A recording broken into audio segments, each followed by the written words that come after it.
Mayor Bill de Blasio wrapping up his first year in office presiding over the city of New York. It's been something of a bumpy ride. De Blasio has received kudos and criticisms of his work. Some of his successes, as featured in the Times today, is push to expand universal pre-K, paid sick leave. The crime rate is down in the city, and many are praising the tact that he used to handle the Ebola crisis. The Times also points to de Blasio's liberal values, which they say has helped him make progress in the city's income inequality gap and pass legislation including living wage bills. However, the mayor did face some challenges, which include his major rift with the NYPD, as we discussed earlier, tensions with Governor Cuomo, and problems at Rikers Island. Jeannie, all told, good year or bad year for the first year in office for de Blasio? You know, I looked back at his inauguration speech, and he has had an astounding number of successes. I mean, you look at the press coverage recently, and it's been pretty bad and pretty dismal. But you look at his 5 major promises during his inauguration speech, and he has done more than half of those. And you mentioned some of them: universal pre-K, paid sick leave. So he's had some real successes, and certainly he's had some difficulties. I mean, I think, the police community relations has been a difficulty for him. So, I think it's about half and half. Some of the unexpected things he hasn't been able to control and he didn't know to expect, he's had difficulties on. But in terms of his progressive agenda, he's done remarkably well. But Andrew, in politics, perception becomes reality. So the mayor may have some successes, but the fact of the matter is the media is having a field day with him.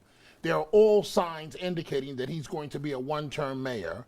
The media is portraying him that one foot doesn't follow right after the other. He's always late. These are all things that are being done.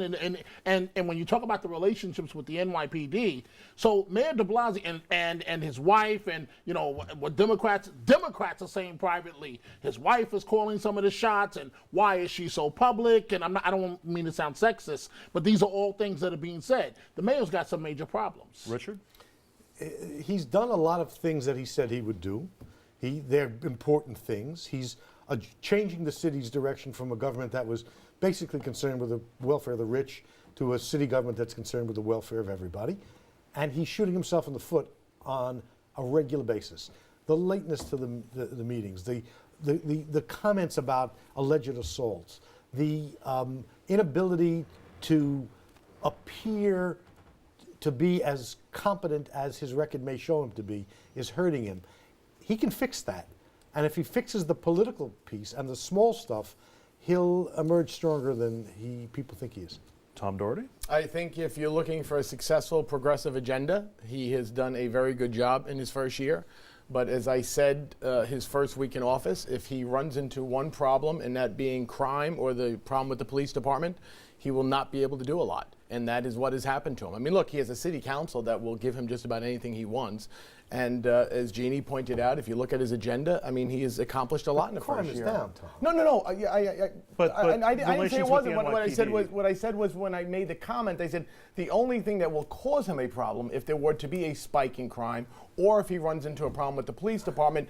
Or that's all I said. Dominic mentioned, which is the perception. Yeah, no, I agree with this idea that he can't win in 3 years is ridiculous. But crime is down, but the perception is that things are not going well. You look at the latest Siena poll, over half of the city says that they're headed in the wrong direction. So to Dominic's point, the perception is a problem for him, and I do think it speaks to some of these quote-unquote smaller issues that he's had that he has to address. Well, that always goes to, what does your communications department look like? Absolutely. If you don't have a good communication department, they keep talking about very kind. It's him. It's not his people. When you show up late for a traffic safety event and you're caught speeding, and when the stuff that he's shooting himself in the foot on is small, fixable stuff. And if he doesn't fix it, it'll tell us something about his weaknesses that people are suspecting but don't know to be true. The second year for him will be the defining year. Yeah, you would think that this would be a related question, but we know that it's often not. Is New York City in better shape than it was a year ago, Jeannie? I think if you look at the numbers, it's actually pretty much the same. I mean, crime is down, things are going well. I mean, but the perception is a real problem. And you look at the poll numbers. I mean, Tom said, I think in the first segment, that if you look at the support for the NYPD, 70% when he takes office, it's about in the mid-50s now. That's a problem for him. So you look at the numbers that they've been trying to tout, and yes, things look like they're, about the same, if not better. And yet you look at people's perception, and that's not the case. And granted, some of that may be out of the mayor's control if you look at the Garner situation and other things, but he really does have to get a handle on this. You got to get away from the us versus them in all aspects. I mean, he went in, about wage parity, et cetera, et cetera. He can't have this us versus them with the New York City Police Department, because that's going to immediately, people like me who are very supportive of the police department in just about every case, is that you don't want to have that friction there. That's not good for him going forward. You don't want the Staten Islands, the boroughs, pieces of Queens and pieces of Brooklyn and et cetera, the Upper West Side. That's a tension he does not need. What about the racial divide in terms of his popularity? He's well underwater against white New Yorkers. That's He's my doing point. well against blacks and Latinos. At what point does that become a problem for Bill de Blasio? Dom?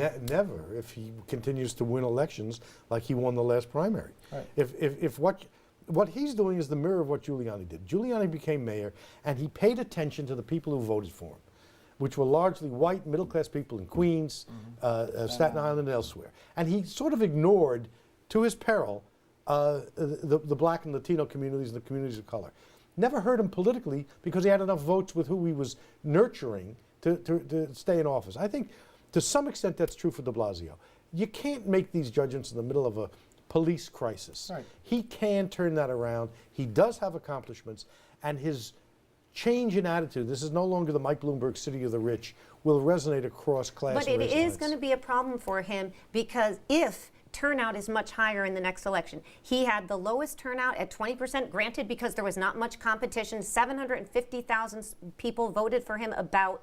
If turnout That's the increases, general election. yeah, absolutely the general election. If Republicans turnout, not gonna but win if on election I'm not day. saying they're going to win, but if turnout increases, him playing to his base becomes more of a problem for him than it was for somebody like Giuliani. So he's got to be careful of that. You can't only play to that small segment of the No, population. but he can't. He for a can never. He primary. can never lose that base.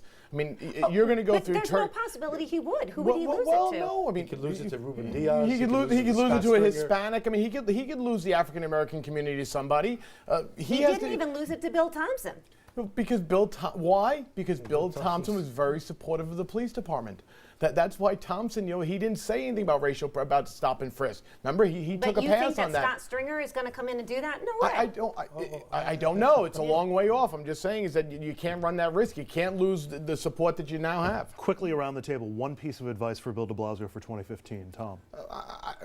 Make peace with the police department. Richard. Show up on time. Dominic. Sharpton's got to go to the side for a while. Genie. I love you, Rev, but you got to go.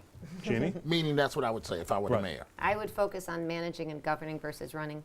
All right, we'll take a quick break. Up next, Black Monday in the NFL has arrived, and Rex Ryan is one of the many coaches who have been cut.